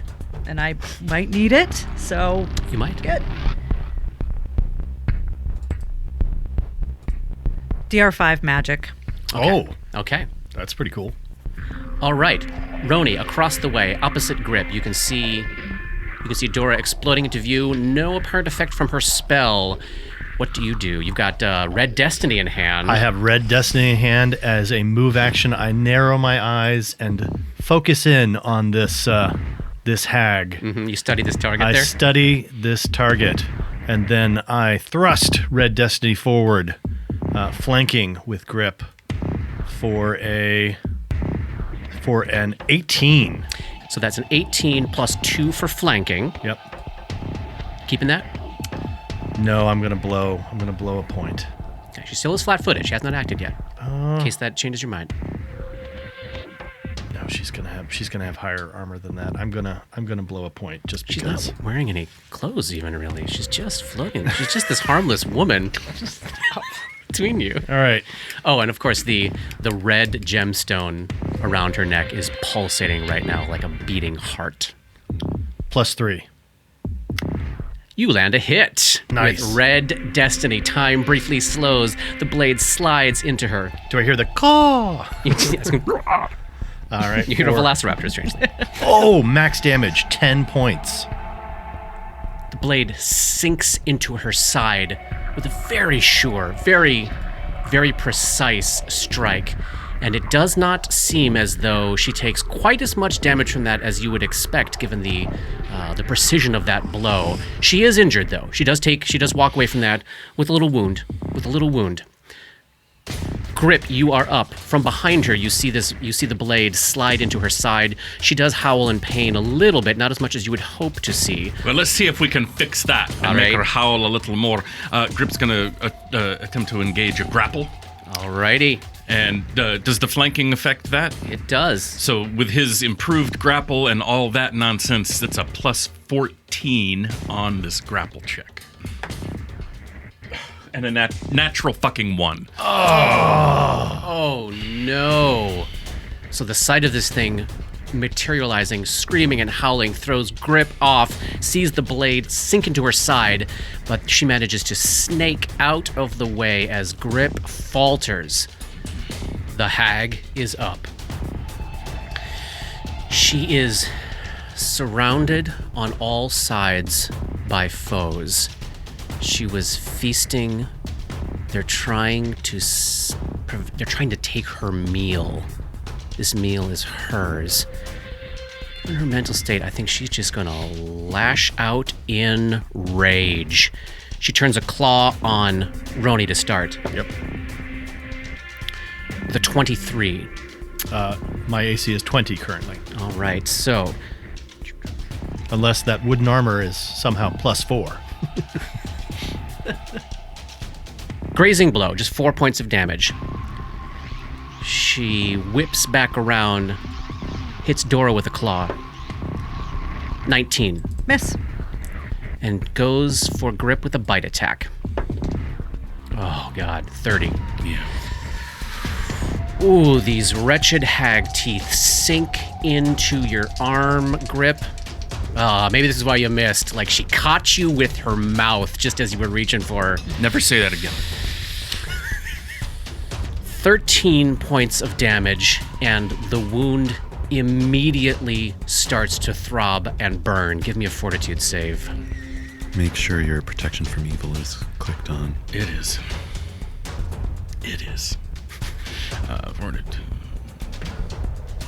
29. All right, we'll see what we see. I didn't like that round at all. I don't blame you. I mean, this is terrifying. We're literally squeezed into this tiny room around this creature that we know could kill all of us. And you know none of you can leave, really, without opening the door for her to leave. Either we kill it or it kills us. Yep. We have locked ourselves into this room. And to speak to that terror, Lelwyn at this point wakes up on the ground beneath this creature and just screams and throws himself in the corner, howling in fear. Ray, at this point, Zoom, right next to you, pop, a snake from heaven appears. Oh, look at this little guy. So now you've got a few rounds of snakiness available to you. That it comes into play with a full round of actions available to you, and you can take your full round of actions as well. The constrictor snake that I see gets 1 bite attack at a +5. Is that correct? That is correct. So the snake from heaven's going to bite the night hag. Try to, at least. Natural 10 on the die, +5 is 15. The snake misses. The hag slithers out of the way of the snake's jaws. And Ray takes a swing with his Morning Star. Nice. And misses. Oh, okay. All right, a whole bunch of buffs start ticking down rounds here at this point. It's all good. Katie. We pick up at the top of round 2. We're back to Tima now. Tima, who has watched a round go a very halting start for the party there as we're facing off with the night hag. She stands there next to it as Lelwyn is screaming and howling in fear in the corner across from her. 1 second. You took damage? I took 4 points of damage, so not enough. Okay. I took 13 points of damage. Oh, well, you get at the top of my round. Yeah. You got 5 back. Thank you. Grip heals. Ray hurts. Ray smiles. Yeah. Oh. Katie's now rocking in her chair, hands up to the I air. have 2 spell slots left, any of which could fail for a number of reasons. Yeah. Okay, well, fuck it. Tima doesn't need to take a move action because the spell she's going to try to use doesn't have a thought component, only an emotional one. Great. So, and she's, hip to be cruel. So she will cast Mind Thrust 2. All right, here we go. Reaching deep into the Night Hag's mind and dragging out its memories of being frozen and stuck and wasting between planes after Ariadne left. I'm going to make a caster level check to beat spell resistance. But see, as she casts it, she is going to spend an action point to keep the slot. Gotcha. Not to raise the level. Not to raise the level. All right, preserving resources. Trying to. No. 14. The spell does not affect her. You've got a move action left to you. Fuck is wrong with you big dumb half-orc? Put your arms around her, squeeze! Get combat advice. Nice. I'm sorry. I'm so fucking sorry. Roni, you're up. You're across the way. You're watching Tima extend herself, and again, nothing's happening. Nothing's happening. I will again stab Red Destiny into our dear friend, the Night Hag. Still flanking with grip. Awesome. Still flanking with grip. That is a natural 1. Oh no! What's up with us? And I will as a free action spend another shame point to, in this full attack, add an additional attack. Excellent. And I will try again. We haven't done this one yet. Nope. Just blowing through those points. Garbage. A 16 flanking? plus 2 for flanking, 18. And that is as high as I can get because I don't have anything else to spend. And that is a miss. I think in that case, it fails to penetrate her leathery hide, which, as you now are making, you're the only one that's making contact with it, you're determining is wildly difficult to penetrate. Yep. Grip, you're up. Same position, all the way across from Roni there. You've got some advice ringing in your ears. This is what I'm struggling with. Should I grapple or should I do Brawler's Flurry and take an extra attack? Because that's 3 chances of doing something instead of just 1. Kill her. I'm gonna do that. So he's considering Tima's advice, but he doesn't quite like the way she was speaking to him. Still gonna take it though. He's going to do something different just to spite you. He's gonna use it. I'm going to use it. Yeah, he's going to spend. He's spending a shame point because he feels really ashamed of that natural 1. So 3 attacks. Fucking garbage. An 11. Plus 2 for flanking is a 13. 13. Yeah. Plus 2 for combat advice. Oh, 15. Still a miss. Miss. Alright, second attack. That's going to be closer. That's a 26, 27, 28, 29, 30. That is a hit. How much damage do you do there, my friend? He does. Make it count. Max damage, 11 points of damage. Oh, wow. With the silver sheened fists. And then he's taking his, spending that shame point for his 3rd attack. I will point out that the amount of damage she took from that blow did not seem to be what you would expect. She still shrugged off some of that. She took more than the natural 2 I just rolled, though. So that's all for our man Grip. And then she is up. Yeah. Boy, she has a fun bevy of spell-like abilities, but none of them are great in close quarters when surrounded by an entire room full of people that could potentially take attacks of opportunity on her. But she does have some really good natural attacks, so she's going to use them. She's going to whip around and hit you with a claw grip. 20, that's a miss, right? Yep. Dora with a claw. Sorry, Tima. 27. Yeah, it hits. Is it magic? It is not. Okay. You take no damage. And bite goes to Roni. 25. Again, with my AC of 20, I'm pretty sure that is going to hit. Teeth sink into your flesh for 9 points of damage. Ooh. And it burns. Give me a fortitude save. Oh. That's not good. That's an 11. And I cannot add anything to it because I've already spent my shame point for this round. Over in the corner, seeing all these blows, almost effectively doing nothing against the creature, Lelwyn is howling and wailing in terror. Ray, we're up at your turn. Ray takes 5 hit points from Roni. And from Grip. And from Grip, yeah. Don't kill yourself, man. Oh, no, it feels good. I like it. But it still might, even if it still might kill you. I don't care how good it feels. Yeah. Lots of things that feel good might kill you. Yeah, it's true. Ray is looking like he's taking pounding. He looks like he's been clawed by a night hag many times. Even though she's not actually landed a blow on him yet. Yep. You got a snake. You gonna start with your snake? Snake bite. Snakes on a material plane. Ooh, that's a little bit better. 14 plus 5 is a 19? Does not penetrate the hag's hide. Okay.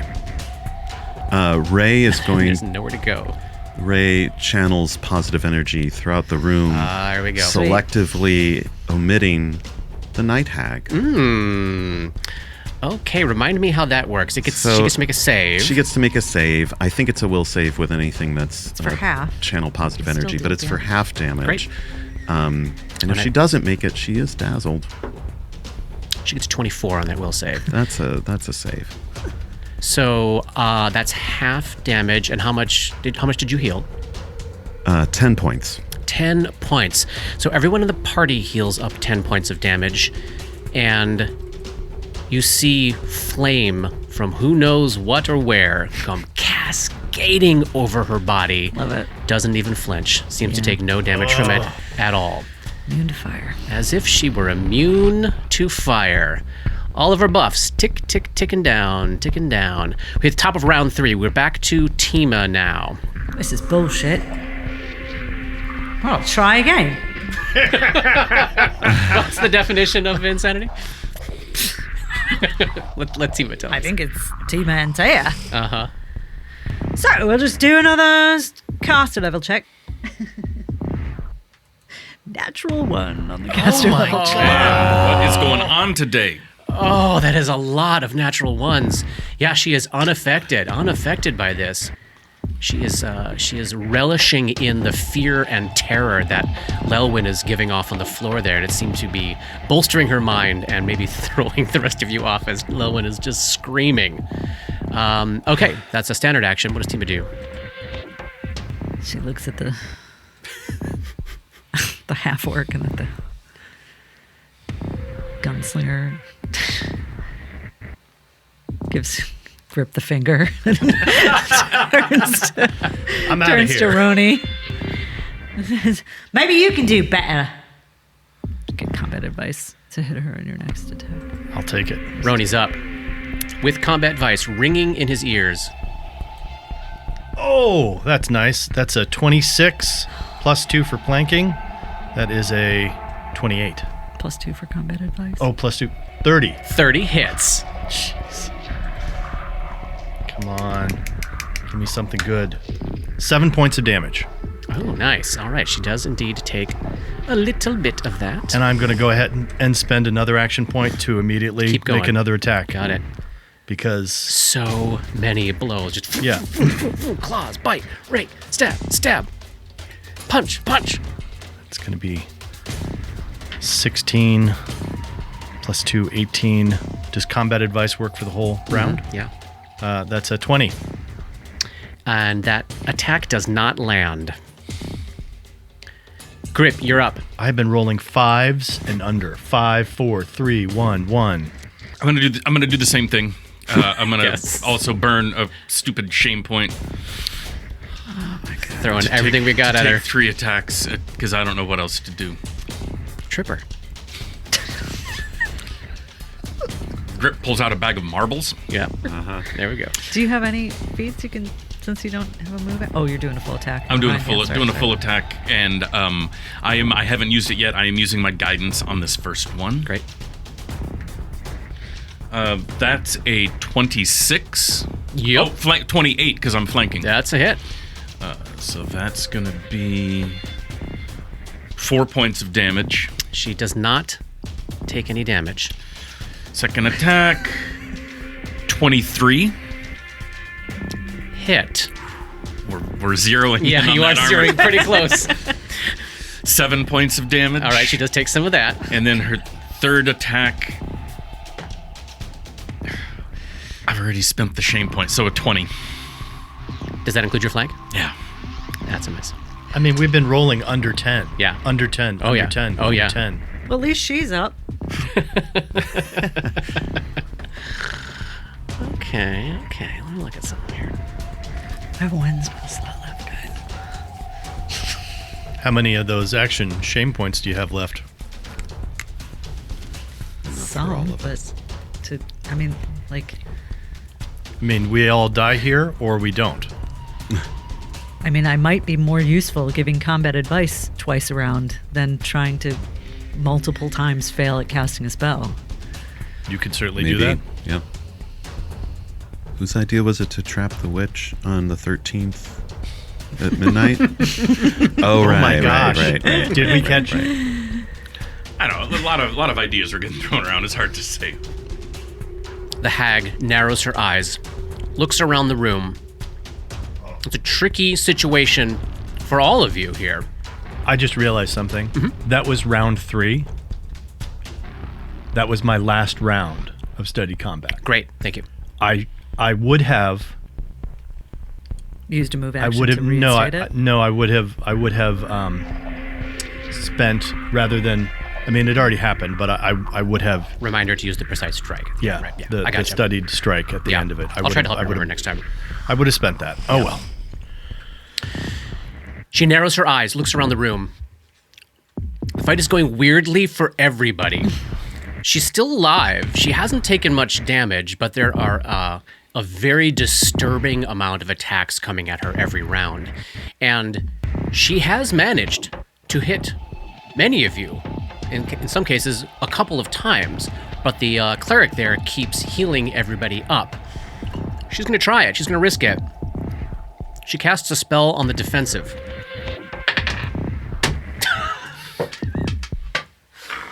It's either a 1 or a 20. Oh, it's a 1. Yeah. Yes. What the hell? It's not just us. We need it to turn. And she just blew an entire round to lose a spell. Goodness. Did that provoke? No, because she attempted to cast defensively. Oh, okay. Yeah, she the just consequences lost- she she just loses lost the the spell, spell. but she does not provoke. It's not great. Doesn't feel good. No, it does not I feel sympathize. good. It does not feel good. Lelwyn, yes. Ray, you're up. You got a snake. What does the snake do? Snake. Snake remembers its Oh, celestial origins Yeah. in some part of its reptile brain, and even though it knows it's not particularly a charismatic snake, it uses an innate holy ability to smite evil, to bypass damage reduction, oh, even though like a it little won't. paladin-esque boa constrictor here. Yeah, the little boa constrictor cutie. that could, and probably won't. Natural 9 on the die, plus 5 is only a 14. And the snake's story Comes to a close. comes to a close. What does Ray do? I hate summer Is creatures. anyone in the party 5 below their max? Not I. I am not. Okay, I am at my max. great. Bray's gonna attack the night hag with his morning strike. With Horflame? Horflame.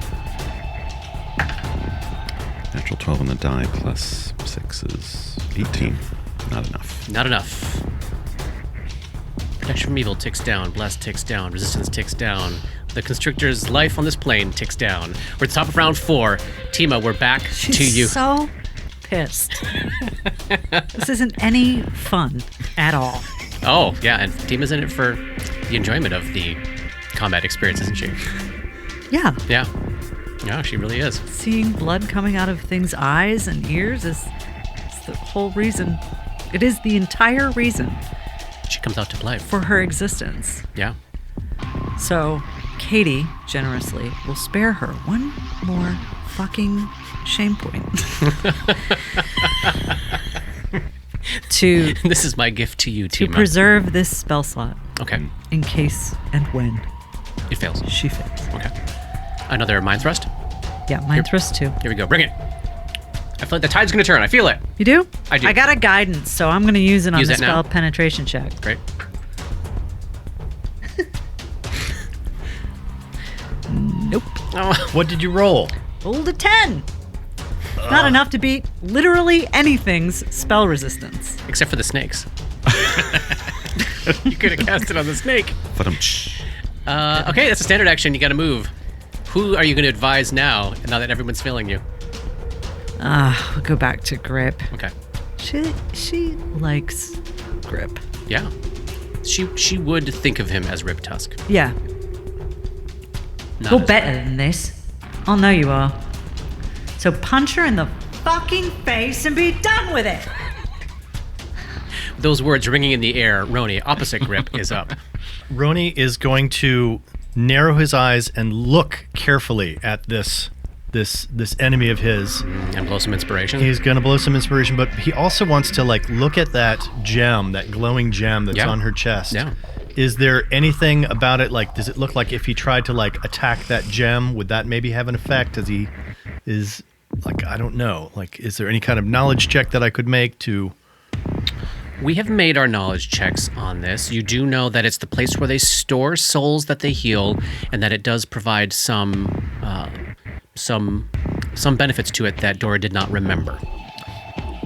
I will attack that gem. Can I study target her and still attack that gem? So essentially, you'd be attempting a Sunder maneuver, which if you do not have the improved Sunder feat, it will provoke an attack of opportunity. But any bonuses you have to attack rolls from, say, study target, you would get to apply on this roll. It's a CMB check. Well, God, my CMB is going to be terrible at this. Okay, he's not. He thinks about it and he's like, no, I'm not the person to do this. But he's going to yell out to Grip, try to destroy the gem. And then he's going to stab at her as his new studied combat ticks on. Yep. With Red Destiny. Red Destiny. Cry of a bird. Time slows. Okay, that's more like it. That is a 22. That include your flanking? That does include flanking. Hit. Oh, Narrowing it right. even further. All right. Are we down between Excellent. 20 and 22 now? Yeah. It's either 20, 20, 21 or 22. 22. Yeah. Yeah. No, we know it's not 20. 20 has that it? failed. Right. Yeah, it's 21 or 22. Oh, that's nice. That's 9 points of damage. Oh, excellent. She does indeed take a bunch of that. And I am going... No, I can't because that was a move action. That's what I do this round. Nice. Grip, we are up to you. You've got combat advice from... Tima's eyes are boring into you. He's Come on, big boy. Grip gets very confused if more than one person is telling him what to do. So he's got a brief moment of, but he's gonna take Tima's advice and he's gonna spend another shame point. Oh, burn them all. I love it. We're going for 3 attacks. I want this guy's bag of holding. We have now Should we earned survive it. this? I feel like, yeah. You can figure out how to get all this shit home. Attack Not 1. our problem, Not buddy. my problem. That's gonna be hit. That's a 21, 22, 23, 24, 25 for the flank. Boom, hit. Better. That was a 6 for 9 points of damage. Excellent. Take some of that. Second attack. An 18, that's a miss. It is indeed. And third attack. Come on. That's a hit. That's a 28, 30, 32. Success. Boom, boom, boom. 4. Hitting her like a punching Oh, bag. that's a 10-sided. As much as I'd like to. Oh, I'm holding the 8-sided in my hand. 7, 8, 9, 10 points of damage. Very good. Was that better, Tima? Seems to take about half of that. The hag is up. She tried something last turn. It did not go her way. Failed miserably. She turns back around on Grip. Claw. Natural 1, my god. This is like the blood fight. This Yeah, is like yeah, this it is is. totally like this is a clown fight Every again. 4-year-old slap fight. Everybody is just so thrown off and everybody's such tight quarters. packed into this room. An 18's going to miss you, right, Grip? Oh, yeah. Okay, she's going to try to bite you. There we go. Yeah, 29. Yeah. 15 points of damage. That was a good roll. And it burns. Give me a fortitude save. 29. Yeah, I don't think it burns that much in your case. Grip's just like, I've been hit by a lot worse than whatever's in your foul mouth. Melwyn screaming, cowering. Helping. Ray, you're up. You're up. Your snake is up. I am. Snake is up. Still exists. Snake. It's still smited, right? No, it No, only works single for attack. a Just the one second time. single attack, and it'll never work again. And the snake doesn't really do anything. But the snake is occupying a square, and Yeah, there we Yeah. go. you know what the hell? Absolutely. Stare just for flavor. When the snake returns to heaven, the angels will sing songs of its epic combat against the night hag. All right, I need you to Send its children to Could that college. be episode 49? I need you The to. song of the snake. I'm sorry, Paul. What are you doing? So Ray takes this skeleton fetish that he pulled from Jane's table. Oh, It's it's this little thing made of bone that looks like a human skeleton. Shake and it. he Shake it. holds it out to the hag and shakes it, yes. and we'll see what happens. Good luck. He's casting a new spell, isn't he? Yes. All right, what is this Casting a spell? new spell. The spell is called Bone Shaker. Yes. All right. Tell us about that. It's a fortitude save. Is it subject to spell resistance? Yes. Do you want to spend a shame point to increase your caster level Yes. by 2? Yes. All right. Dipping deep into Ray's shame at who he is and all he's failed to accomplish, he tries to channel that shame into turning the tide of this fight. Caster level check for spell penetration. I rolled a 16 plus 2. Is that right? To add 2 to that? Yeah. She's unaffected by the spell. Okay. Well, she still takes half damage. No. No.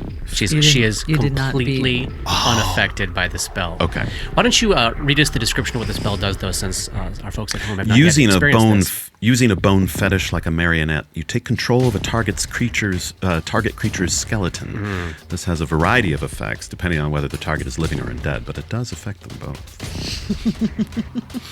Causes damage. Yes, it causes 3d6 damage. So a living creature has its skeleton rattle within its flesh, causing it grievous harm.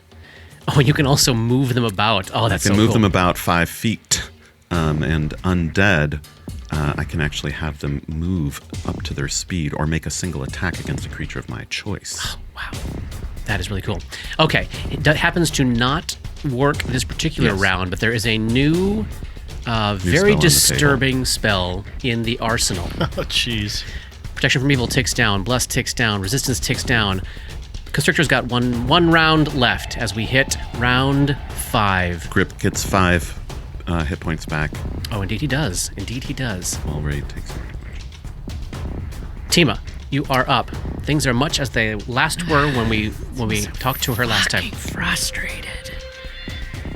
So many rules people have to make before she can hurt them. Does it move her to desperation to like try to grapple with her or something? No.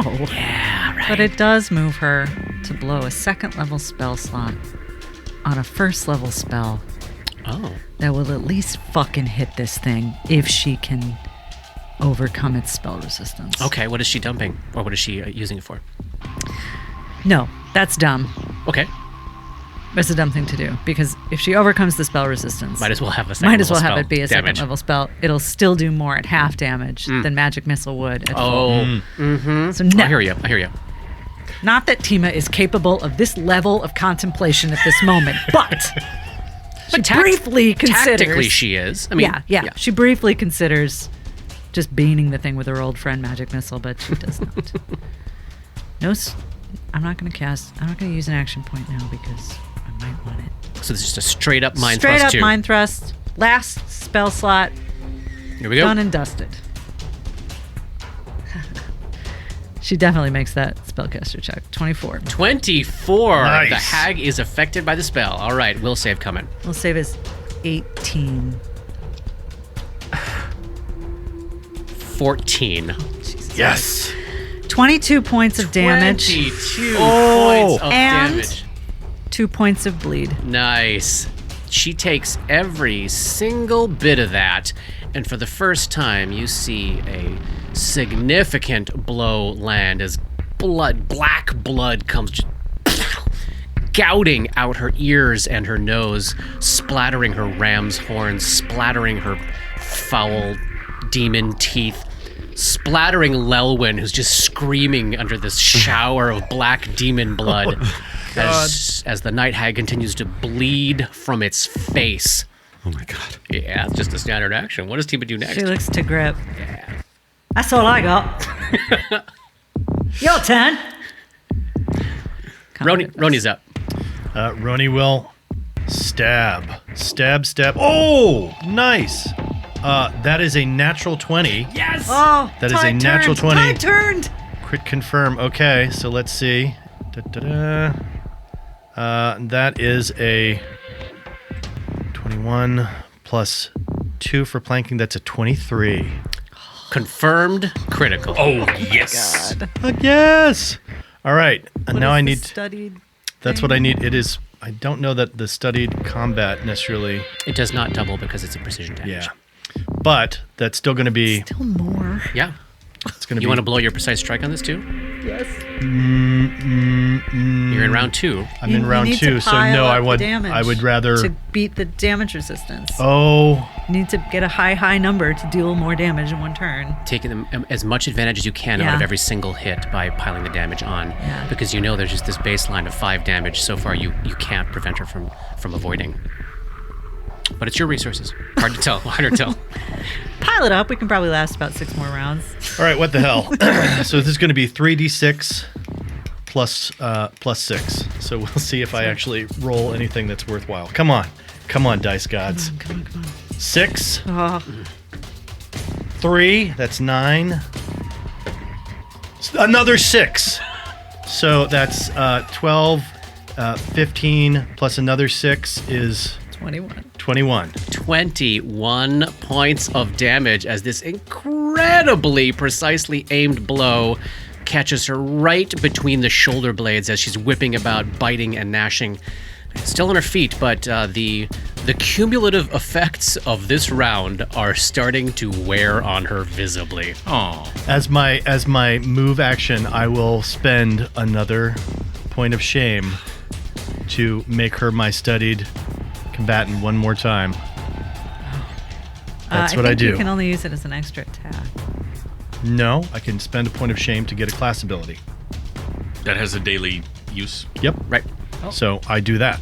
There we go. Oh, I see. So it is becoming a point of inspiration that is then spent Right, to right, make right. her my studied Nice. combat again. All right. That is what I've done. She's reeling from the short sword pinioned into her back grip as the round swings around to you. Does, you did how much bleed damage? 2. Does bleed damage stack? Like if I were to do something that caused bleed damage, would it add to it? It does not. Okay.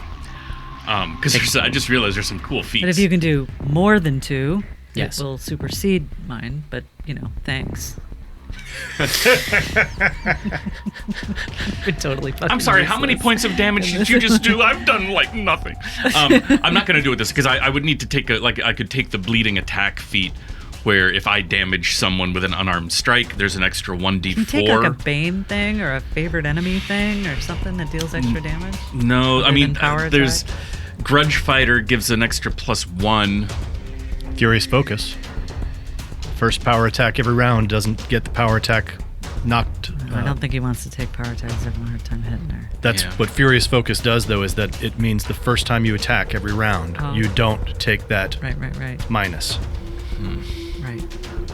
But as Rob just said No, to me, I don't want to. I don't want to take a. I don't want to take a. You want a full attack. I got to do the full attack. I think. come on, Tide, let's turn. I'm gonna blow I'm blowing yet another thing. All right. You could attack, and then at the end of your full round of attack, decide if you want to spend Yeah. that. That's true. That's a good point. All right. First attack. Natural 1. Oh my! Second attack. That's going to be an 18, 19, 20. Was there combat advice this time? So 22. hit. For 9 points of damage. No, I'm sorry. That's a 7. That's 10 points of damage. She takes some of that. She's not looking great. I'm going to do it. I'm doing that third attack. Doing the third attack. Spend it. That's going to be a 27, 28, 29, 30, 31. That one misses weirdly. No, it's a hit. That's odd. Focusing in. Minimum damage, 4 points of damage. Oh, she is uninjured. We get to her turn. Black blood comes just pouring out of her mouth and leaking out of her eyes as she takes 2 more points of bleed damage. She's wobbly on her feet. You see her straining, and she reaches up and grabs onto her heartstone. And she's, you can tell that she's like trying to make it work. She's trying to make it work, but she's trapped here. She's forced here. She's stuck here. She uses all of her actions doing that. She somehow uses 3 full round actions, yet still can take 20 attacks. She calls out, howls out in rage. She howls out Ariadne's name. Come back to us! Come back to us! And then whips her mouth around a grip and tries to kill him. Yeah, 28. Yeah, that'll hit. Suck it. 12 points of damage. Give me a fortitude save. 27. God. 2 claws on Tima. 18 Miss. and 27. Hit, but they're not magic, so. But maybe she can damage you. She does not. But You don't know her That damage is potential. ridiculous, by the way, that tiny little Tima's in the corner and has been struck twice by this thing and isn't bleeding at all. It's ridiculous. Her skin is now morphic. Yep. The night hag on its last legs, calling out to Ariadne, trying to take some of you down with her. She fails as we get to Ray. It's the last round of the snake. Make it count. Come on, snake. Finish her. the snake tries to annoy her one more time. Ooh, natural 16 on the die. 21. 5 would be a 21. The snake, in its last round on the material plane, lands a blow. Oh, what if the snake kills her? I doubt the snake can do more It's than 5 a damage. it's a constrictor snake, so it's going to make a. First roll damage. Okay. What's the 1d4 plus 4. Well,